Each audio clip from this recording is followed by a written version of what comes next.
In this video, I will reveal the shocking truth behind the great pharmacy closure of 2024. I think this is some mojo drama. Pharmacies are more than just picking up prescriptions. It's a lifeline for millions in small communities. But what happens when that lifeline begins to disappear?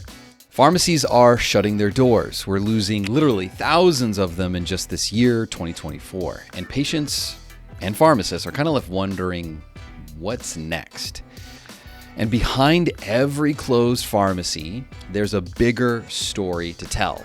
A crisis that's going deeper and it's threatening, I would say, one of the very cores of our healthcare system. So what's causing this massive collapse? Well, I want to share with you the top 6 reasons why pharmacies are closing, the consequences on what it's having on our industry, and what it means for you, your health, your community, and potentially the future of pharmacy and healthcare as we know it. Let's kick us off by just looking at the numbers to understand the true magnitude of the situation. Since January 1st of 2024, this year we've seen almost 2,300 pharmacies close nationwide. To put this in perspective, that's like 8 pharmacies closing their doors about every single day. This represents about a 3% drop in pharmacy locations across the country. Now, 3% doesn't seem like a lot, but just imagine if like 3% of all hospitals or schools closed in the country. The outcry would be kind of deafening. Let's break down these closures, and quick shout out to Benjamin Jolly for reporting on these numbers. So what he found was that 1140 chain pharmacy closures have happened: CVS, Walgreens, and Rite Aid. And sadly, almost the same exact amount of independent or small chain stores closing as well, which often serve like smaller communities.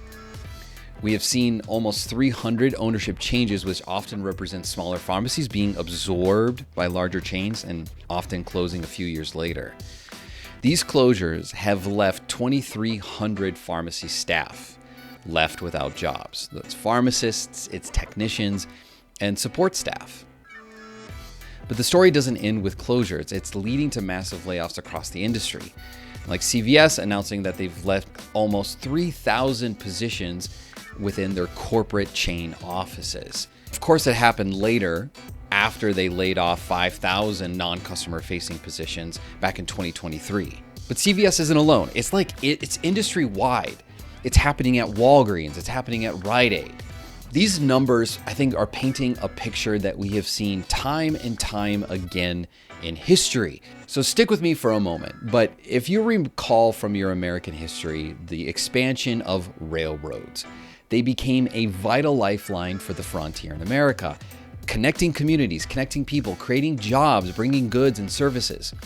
And as these railroads expanded, monopolies began happening, people bought up smaller companies, and more powerful people began to happen. But then the industry, life, society changed. And those markets pulled back. They had to make cuts to trains and communities, cutting that lifeline and basically isolating people.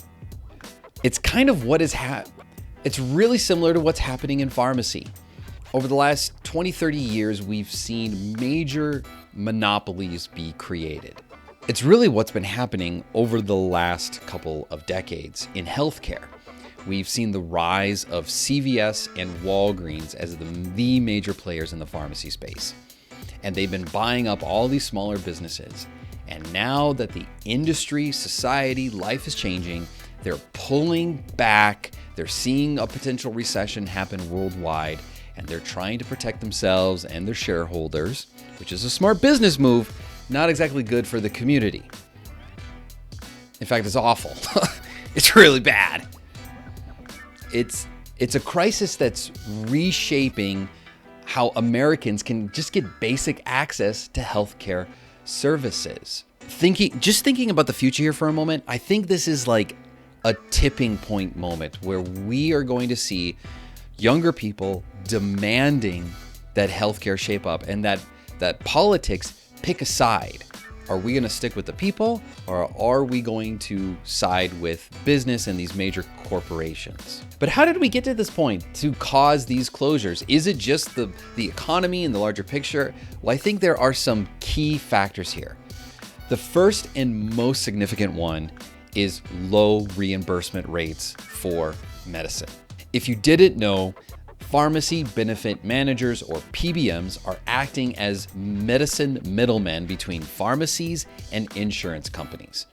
Essentially, they determine the price of medicine. And on top of it, they are determining the amount of what a pharmacy gets paid in order to provide a prescription drug to patients.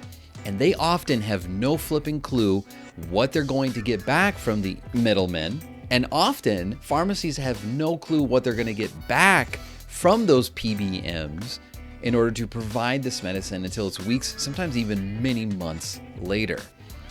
In many cases, pharmacies are actually losing money on prescriptions they fill. I remember a client telling me once that the reason why she wanted to leave her community independent job was because she had to turn away patients because they knew that they would lose money on providing a script to that patient. This is the reality that pharmacies are facing.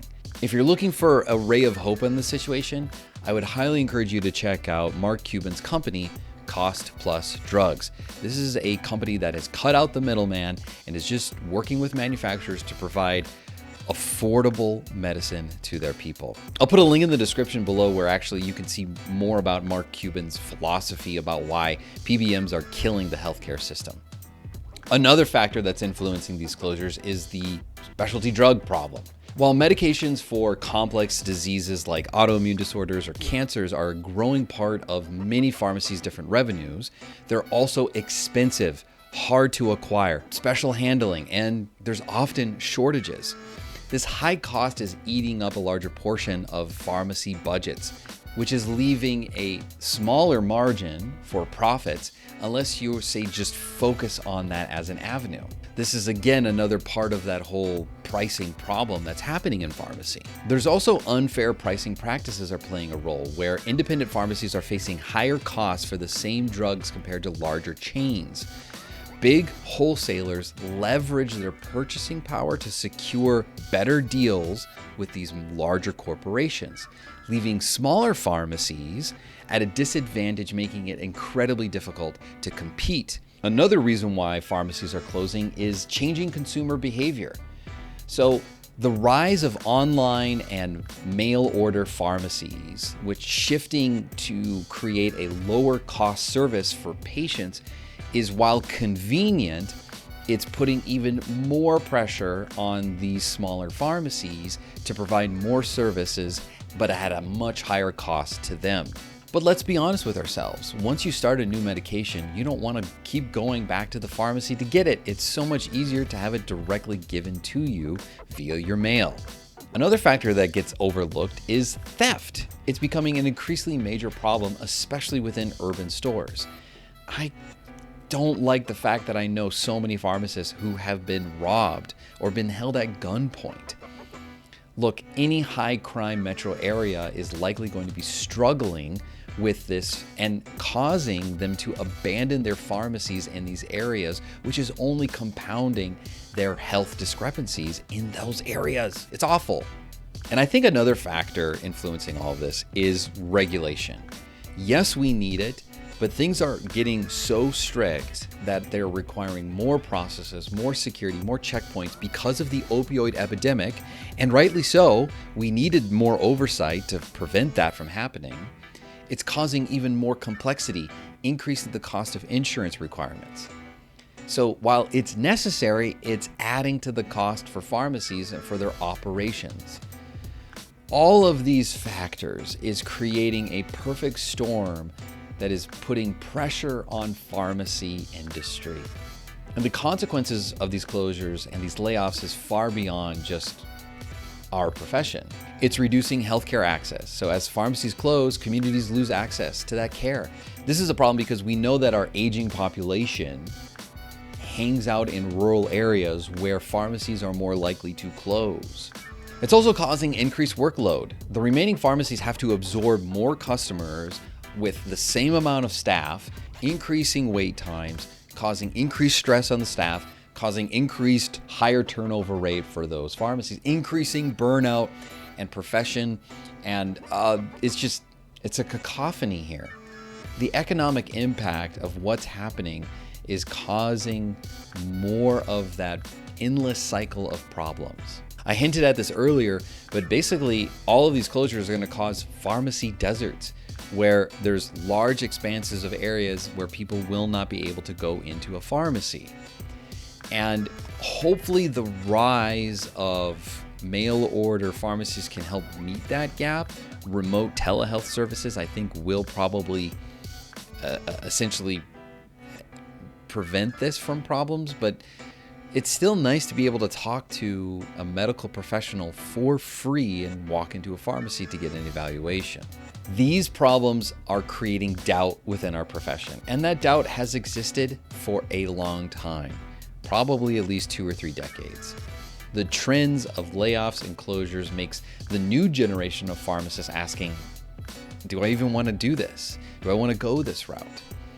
And I think this is further compounding the loss of interest in our profession, which will likely cause, in the future, staffing shortage problems. This decreased interest in our profession is going to create a lower interest of people wanting to join pharmacy, which in turn is going to increase work demands for those pharmacists who remain, increasing stress, increasing burnout, which is only going to increase the amount of people talking about the stress level of the profession and decreasing the number further of the people who want to be in it. And on top of that, with the amount of more pharmacy schools than ever before in our country, it potentially could decrease the bar, the difficulty of becoming one pharmacy. So pharmacies are closing. Is it the end of our profession? No. Just like I talked about with the railroads, every industry changes. We don't have as many blacksmiths anymore because we're not all riding horses anymore. I'm not saying that our industry is going to go away, but it's not standing still. We're seeing a wide range of responses and adaptations. Hard times produce innovations and a better profession. Pharmacies are investing in automations and in AI and in technology adoption to improve efficiency. Let's face it, a robot can safely dispense medications better than an actual human can.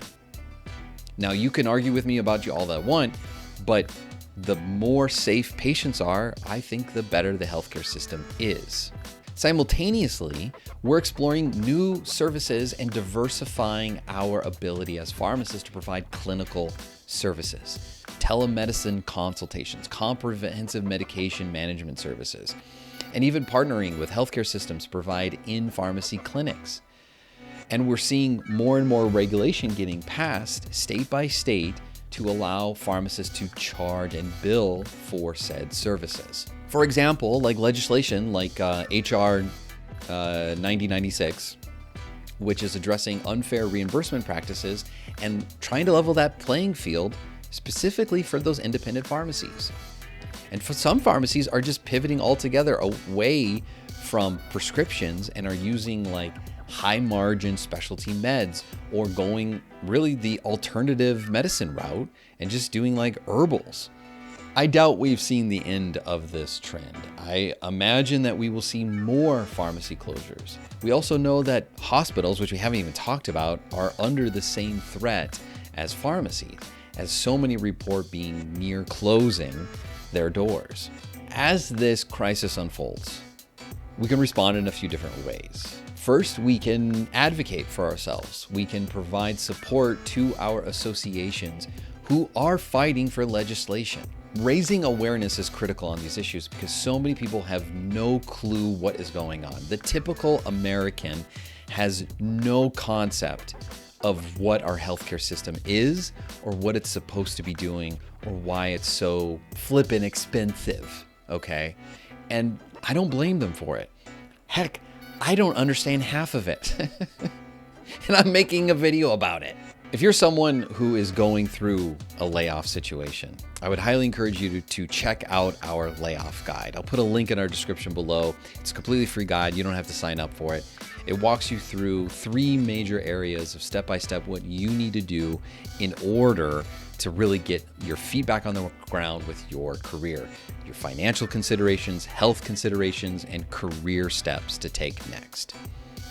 If you're concerned about what is happening to us, may I take a moment to really do my best to say, it's time for you to take control of your career. I know what it feels like to have golden handcuffs and be stuck in a job that you maybe not like at all.